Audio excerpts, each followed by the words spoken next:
அச்சமில்லை அச்சமில்லை அச்சம் என்பதில்லையே. இந்த வரிகளை கேட்கும் போது நமக்கு இப்போ கூட புல் அரிக்குது.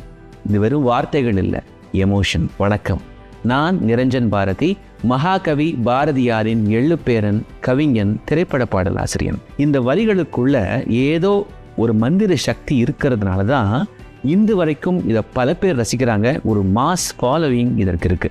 நிறைய படங்களில் இந்த கவிதையை அப்படியே பயன்படுத்தியிருக்காங்க. சூர்யா சிங்கம் படத்தில் ஒரு ஃப்ளைட்டில் ஏறி போவார். அப்போ பாரதியாருடைய இந்த கவிதை வரிகளை தான் அவங்க பிஜிஎம்மாக போட்டிருப்பாங்க.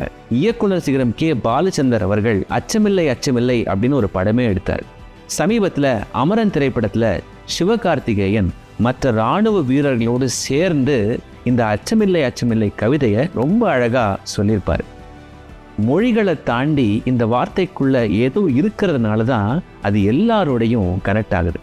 நிச்சயமாக இந்த கவிதை உங்களோடையும் ஏதோ ஒரு விதத்தில் கனெக்ட் ஆகிருக்கும். அது எப்படி கனெக்ட் ஆச்சு அப்படிங்கிறத கமெண்ட் செக்ஷனில் பதிவு பண்ணுங்கள்.